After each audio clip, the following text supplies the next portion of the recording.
이번에 강의할 부분은 재물론의 마지막 강으로서 앞서에 말씀드린 장주와 호전몽의 관계가 난해하기 때문에 이번 강의에서 보완하려고 하는 것이 목적인 것입니다. 따라서 앞의 부분을 쉽게 이해하고 분석하기 위하여 장자의 많은 주에서 나온 부분을 발췌해서 여기에 원문으로 사용하고 있다는 점을 먼저 밝혀드리는 바인 것입니다.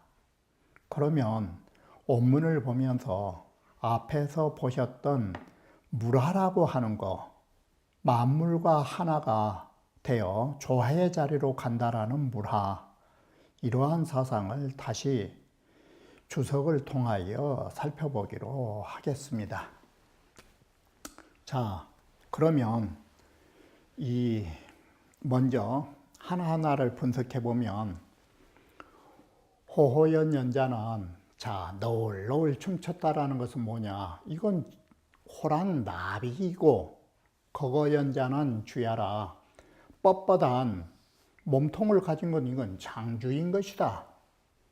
이처럼 부들부들 논이 난 나빌레라 나비처럼 춤추는 것하고 갱직되어 있는 몸통은 분명 다른 것입니다. 그런데 혼교적 접야오 장주의 넋이 호랑 만나면 호랑나비가 되는 것이고 형접적 주야라 잠을 깨워서 형체를 만나면 이건 장주의 몸이 된다. 자, 이렇게 보면 고로왈 즉필유분이라고 하는 것이다. 이래서 반드시 장주와 호접은 인간과 곤충이라고 하는 구분이 있는 것이다. 그러나 저 위주 소몽 화저 호랑나비라 하는 것은 장주의 꿈속에서 화신으로 나온 대상이라고 한다면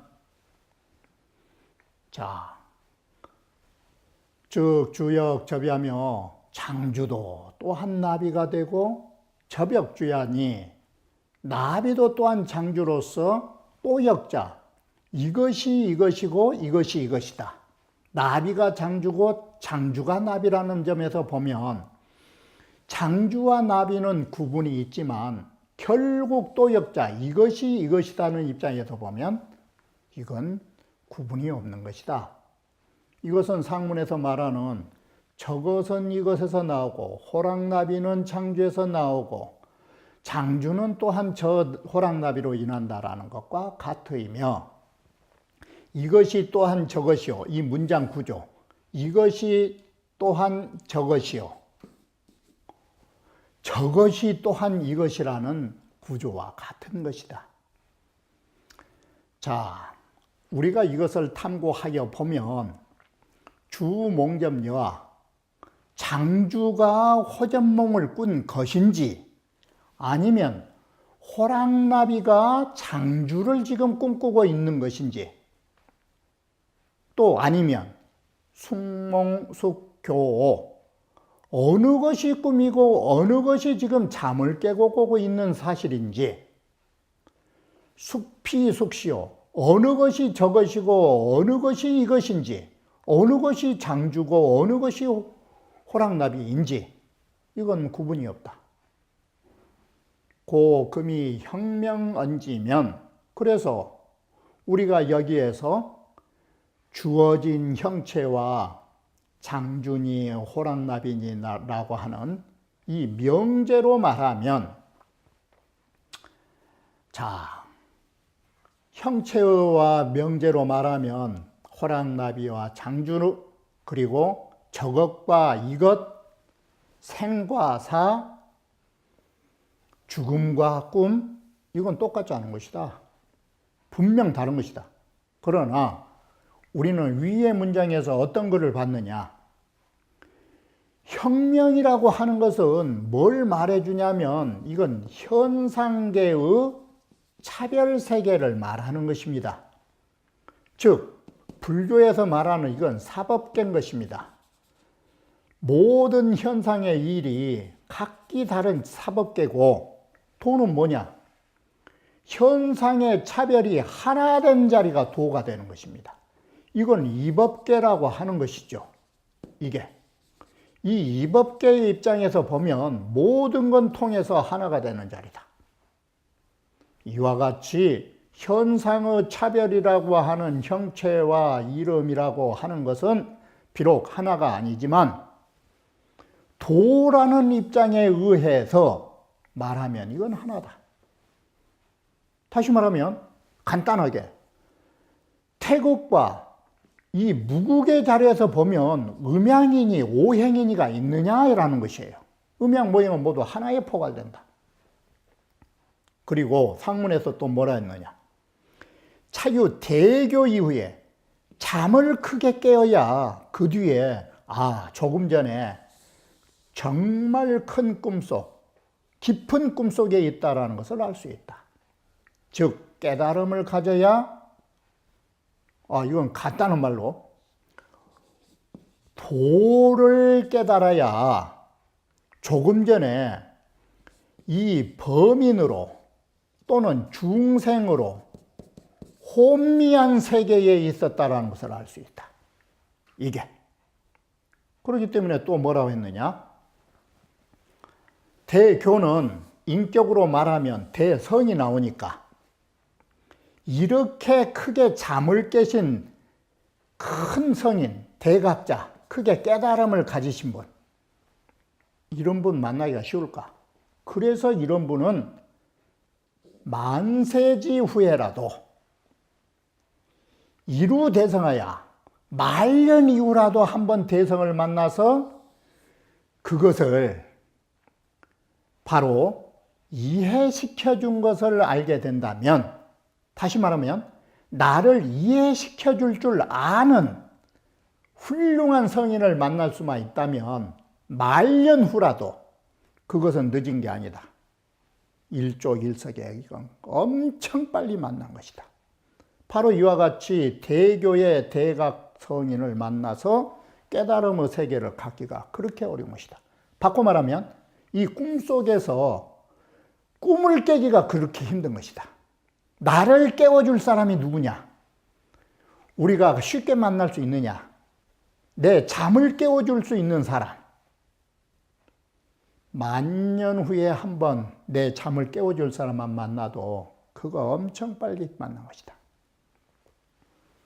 또 상문에서 유살자는 지통이 이르라 하니 오직 통달한 자는 그 지혜가, 이 지혜는 어디에 있는 지혜냐? 바로 이 오도 자리에서 보는 지혜이기 때문에 그 지혜가 통하여 이게 하나가 된다. 도의 입장에서 보면 도통일이고, 도를 깨달은 입장에서 보면 이것은 인간의 지혜다. 도가 하나이기 때문에 도의 한 자리를 아는 것이 지혜로운 사람인데, 이 사람은 통달한 자다. 달자지 시사 여몽을 일려라. 이 도가 하나 된 자리를 깨달은 자는, 소위 달자는 오도자, 도를 깨닫는 자, 이 사람들은 죽음과 꿈을 볼 적에 다 하나로 보고 있다. 고로 장자가 꿈속에서 뭐라 했느냐? 그걸 물하라고 했다. 모든 물건이 변화하는 거라고. 한 자리로. 우한 주 몽접이 부자지는 또 살펴보면 장주가 꿈속에 호전몽을 꾸면서도 나 장주인 줄을 몰랐다라는 것, 스스로가 자기 자신을 몰랐다라는 것은 뭐냐? 이게 제물론의 첫 부분에 나왔던 남각자기의 상하이다. 이게. 그러므로 호전몽은, 장주의 호전몽은 제물론의 첫 부분에 나오는 남각자기의 상하와 서로 대조되어서 부응하고 있다. 이게 상하는 뭐냐? 남각자기가 말한 상하. 이게 스스로 피차가 없는 것이다. 피차가 없다라는 것은 호랑나비라는 저것과 장주라는 이거 자체가 없는 것이다. 피차가 없는데 피차에 이 구분의 공간이 없으니 시비가 일어날 수 있겠느냐? 어찌 시비가 있겠느냐? 너하고 내가 있는 이 대립적 관계가 시비를 만든 것이지 하나 자리에서 뭔 놈의 시비가 있냐? 시비라는 건 대립적 논지를 말하는 것이지. 자, 피차가 없어 보면 시비가 없는 것이고 이와 같이 되면 시비의 물론들 제자백가가 옳다라고 하느니 그르다라고 하느니 시비는 절로 사라지게 된다. 자, 이렇게 보면 피차가 없으면 하나가 된 자리가 뭐냐? 나도 하나의 물이요, 저 물이라고 하는 호랑나비도 하나의 자아다. 이렇게 보면 나나 물이나 나나 호랑나비나 모두 물자로 쓸 수밖에 없다. 연이나 여물이 우게 비물야라. 그러나 나나 만물도 또한 모두가 그거 물건이라는 존재도 아니다. 이게 여기에 물자는 뭐냐? 이게 차별에 피차의 차별에 있는 그런 존재도 아니다. 또한 모두가 물이 아니다. 이 말은 피차의 차별이 없다면 물건이 아니면 뭐냐? 결국은 우리 똑같은 하나다. 그러므로 물하라고 쓴다. 이게. 그래서 이 물자는 너와 내가 하나가 된 자리고 그것 자체도 차별이 없는 하나 된 자리를 우리는 물화라고 말한다. 자, 부물하죠. 모든 물이 하나의 조화자리로 돌아가 버리면 아무리 귀를 기울여서 들어보려고 하고 눈을 부릅뜨고서 보려고 해도 과차유물호재야. 귀로 들을 수 있고 눈으로 볼 수 있는 것이 물화의 자리일까? 이 소리예요. 진리의 하나 자리, 귀로 들을 수 있는 것이 아니고 눈으로 볼 수 있는 존재가 아니에요. 귀로 듣고 눈으로 본다라는 것은 시각과 청각이라고 한다면 이건 뭐냐? 안입이설신이. 이건 육근의 자리로 감지할 수 있는 자리가 아닌 거예요. 이게. 그러니 이런 걸로 육근의 시각과 청각으로 보면 과차, 유물호재야 과연 물건이 있는 거 볼 수 있느냐? 과연 물건이 없는 것도 알 수 있느냐? 여기에 물하라고 해서 칩지의물이면 너무 집착해서 물건이라고 생각하면 료불가득이라. 이건 도저히 깨달을 수가 없는 것이다. 깨달을 수가 없다. 그러니 이렇게 잘못 집착하고 깨닫지 못하면 자유 부재지 논제와 똑같지 않은 논을 두지 않겠느냐. 이게 사람은 어디에서 이런 부재지론이 나오냐? 부재지론을 바꾸면 수많은 이 차별들, 시비 차별의 말들, 이게 어디서 나오냐? 오도를 못한 데에서 나온 거예요. 이게. 이에 그와 같이 시비의 근본 자리를 못 본 데서 나오는 하나로 통일할 수 없는 논지를 가지고 모름지기 내가 그걸 통일할 수 있냐? 다시 말하면 내가 하나 자리가 없는데 남의 말을 하나로 할 수 있느냐? 내 자신이 하나가 되어야 남들의 말을 하나로 만들 수 있지. 이 말을 딱 바꾸면 자, 미요 깨닫지 못하면 뭐가 나오냐? 혼미한 사람의 말로 이 깨달음의 세계를 볼 수 있느냐? 볼 수 없다 이 소리예요. 이게. 자, 이렇게 보면 우리는 어떻든지 이 5도에 오려면 어떻게 되느냐. 첫째 상하예요. 나를 버리고 도를 깨달으시면 두 번째 단계가, 그러면 어떻게 되느냐. 물론이 제1이라. 물론이 이 시비가 절로 하나가 되본다 이 소리예요. 이게 나를 버리지 못하고 반대로 나라고 하는 것이 있으면 악연. 악연의 집착 5도의 반대는 뭐냐? 혼미. 악연의 혼미로 가지고 물론이 그 통일된다고 보느냐? 이거 안 되는 것이다. 이처럼 우리는 딱 3단계. 나를 버려라. 그리고 도를 깨쳐라. 그러면 남들의 객관의 물론도 절로 통일된다. 이 말은 내가 하나가 되니까 남의 말도 하나를 만들 수 있다라는 뜻이 되는 것입니다.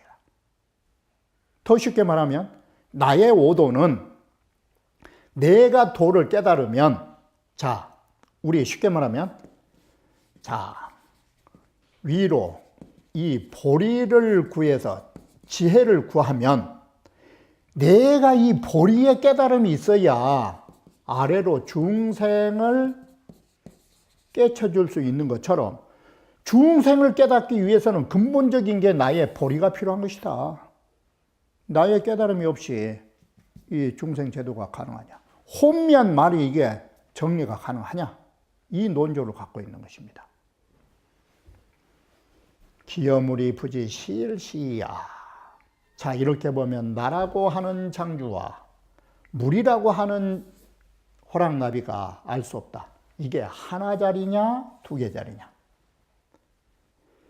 상유 미상지야호와 아직도, 오히려 아직도 버리지 못한, 놓아버리지 못하는 방아착, 놓아버리지 못하는 자아를 가지고 있느냐. 아직도 그렇게 가까이 하려는 이 육체를 가지고 있느냐. 몸뚱아리를 그렇게 두려고 하느냐. 이 말은 바꾸면 가친지형이면 무기가 아니라 이건 유기라는 뜻이에요. 이게. 그리고 이것은 상하냐 상하를 못했느냐. 상하를 하면 나를 놓으면 하나가 될 것이요, 나를 놓지 않으면 하나가 되지 못할 것이다. 이렇게 되는 것입니다. 그러면 다음 부분에서 다시 말씀드리겠습니다. 장자익의 책의 부묵이라는 부분을 보면 차우 종전 상대 이자로 생으로니니, 바로 이 호전몽은 앞에 부분에 상대, 즉 망야하고 그림자하고 내가 기다리는 몸통, 이 상종전의 앞부분에 상대, 앞부분의 상대 두 글자를 바로 따라서 종, 앞부, 상대라고 하는 두 글자를 따라서 지금 이런 논지를 만들어내고 있다. 호전몽의 논지를.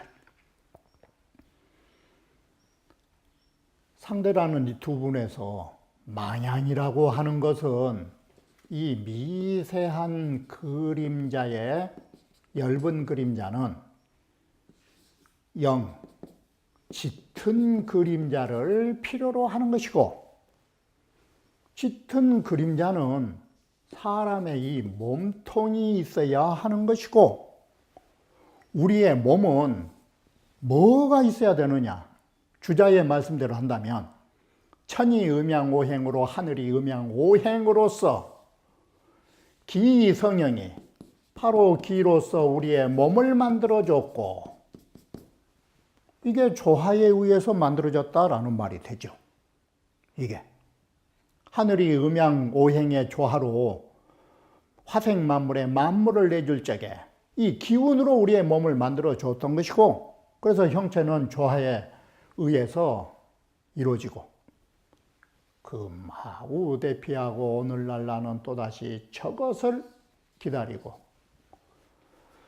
자, 마음이 있어야 하고 마음이라는 저것은 또다시 하늘이라고 하는 조화를 기다리는 것이 이와 같으니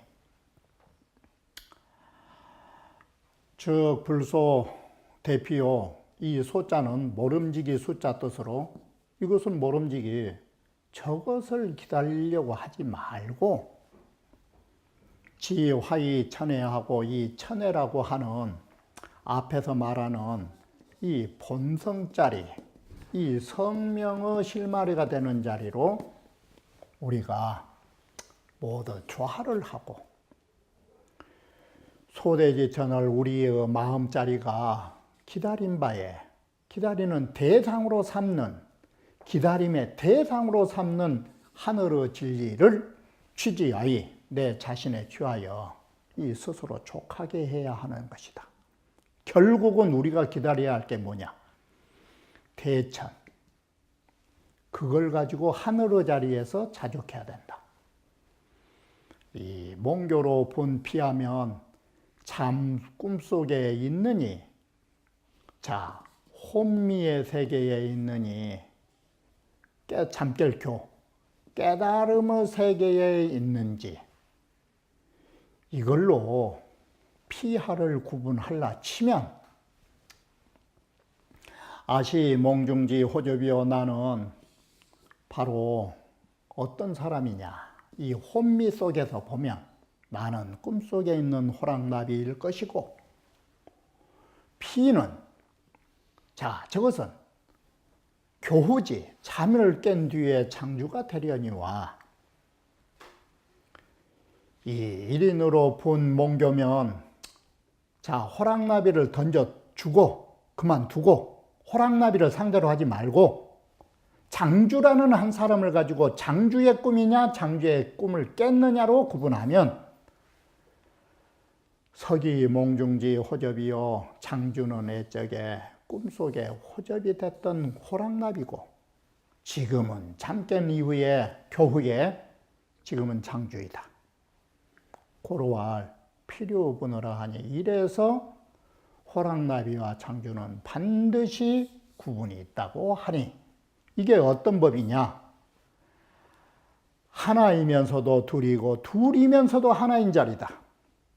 이것이. 자, 이 세계를 어떻게 보면 쉽느냐? 하나 자리는 리라고 하는 것이고 둘이 있는 자리는 쉽게 말하면 차별의 세상으로 여기서부터는 기 등으로 유형적 존재로 나가게 되는 것입니다. 진리 자리에서 보면 하나지만 현상의 자리에서 보면 둘로 나오고 현상의 둘은 결국 어디로 가느냐? 하나의 진리 자리로 간다. 야, 과시양견된 만약에 이것이 두 가지로 장주와 호접이라면 자, 이런 대립의 세계를 가진다면 이것과 저것 대립적 세계라면 반드시 저것을 기다리므로 우리는 찾아야 되지만 원래가 하나라면 이건 굳이 모름지기 기다릴 것이 없는 것이다. 필요로 하는 것이 없다. 무라라 하는 것은 이게 뭔 말이냐면 무라는 다른 게 아니다. 쉽게 표현하면 이 물자 뜻은 뭐냐? 고금몽교라는 뜻이다. 화는 뭐냐? 화는 뭐냐? 혼용길. 고금 시간이라더니 꿈이니 교니하는 공간적 차원들이 혼용, 이게 화자 뜻이에요. 모두 한 덩어리가 되어서 하나 된 자리다. 이와 같이 시간과 공간이 한 덩어리가 된 이후에 능 불무로 물이니라 능이 현상의 물을 현상으로 대할 필요조차 없게 된다. 바로 하나 된 자리가 바로 현상이라고 하는 존재들 이것을 초탈할 수 있다. 장자 남화경에서 말하는 화는 이게 뭐냐? 저 대역, 주역에서 말하는 신자무황홀이나 바로 이게 신자 뜻이다. 거기에 신비한 것은 황홀한 데에 잠겨 있으나, 황홀이라는 것은 미정지모예요. 일정한 모습이 없을 때를 쓴 글자예요. 쉽게 말하면 음양이 나오면 정해진 자리예요. 음양인 것 같으면서도 음양이 아니고 오행인 것 같으면서도 오행이 구분이 없는 자리, 이걸 황홀로 쓴 것이에요. 그러면 이 황홀이라는 뜻은 뭔 뜻에 가깝냐면 우리는 황홀하게 빛나다가 아니고 여기는 혼돈의 뜻이에요. 미분처, 구분이 없는 자리, 달리 말하면 미생처, 발생하지 않는 자리. 그래서 정신은 혼돈천지, 천지 미생전 소식에 잠겨가지고 거기에 있으나, 이런 천지가 미생하기 전에 근본 자리에 있으나 그것이 일용은 뭐냐? 현상세계로 나오는 것이다. 보이지 않는 진리 속에서 있다가 현상 속으로 나타나지만, 이것은 뭘로 알 수 있느냐? 불가이 지지식식이라, 이것은 지로서 알고 식으로 알 수 있는 물건이 아니다. 인간의 감각적인 지식으로 알 수 있는 게 아니다. 이건 깨달음으로만 알 수 있다. 이것이 바로 증지소지요. 증득한 지혜로만이 알 수 있지, 이것은 알 바가, 다른 지혜로 알 바가 아니다. 유시로 만물 일영야와, 이렇게 깨달음 속에 있기 때문에 만물이 하나의 모습인 줄을 알 수 있고, 만물의 모든 형체가 하나의 조화임을 알 수 있다. 그리고 모든 조화는 하나의 신의 세계임, 이 보이지 않는 신인 줄을 알 수 있다. 신이 명자하고 이렇게 마음의 깨달음을 신으로 밝히고 변화로 통하면, 바로 이 신이라고 하는 도의 자리에서 보면, 주역에서 신자를 도로 보니까 어느 것이 객관이고 어느 것이 주관인 줄을 주관이라고 알 수 있을까? 주관도 객관도 없는 것이 이게 대제다. 크게 통일해 본 것이다. 그래서 여기에 다시 말씀드리는 것도, 재물론이라고 하는 거 크게 한번 정돈한다라는 것이 뭐냐? 각가지로 다른 것을 하나를 정돈한다라는 것이 뭐냐? 이건 가장 쉽게 말하면 내가 먼저 하나의 자리를 가지 못하고 이랬다 저랬다 줏대가 없이 흔들리고, 바로 하나의 자리를 깨닫지 못하면 남들의 말들을 어떻게 통일시킬 수 있겠느냐라고 하는 것입니다. 이처럼 재물론이라고 하는 것은 이 때문에 나라고 하는 걸 버려가지고 나라고 하는 작은 세계를 버려야 도라고 하는 큰 세계를 깨달아가지고 나와 남을 모두 하나로 통일할 수 있다는 것입니다. 이것이 노자가 말하는 도대, 도가 위대하고, 천대, 하늘이 위대하고, 지대, 땅이 위대하고, 여기에서 우리가 왜 나를 버리느냐? 인역대사상, 인간 역시도 위대해지려고 작은 자아를 버려서 우리가 모두 대동세계로 모이는 것. 이랬을 때 사람들의 편견에 의한 시비와 갖가지의 잡설들이 사라진다라고 봤던 것입니다. 그러면 이번에 재물론을 끝내고 다음 양생주 편으로 이어가고자 하는 것입니다.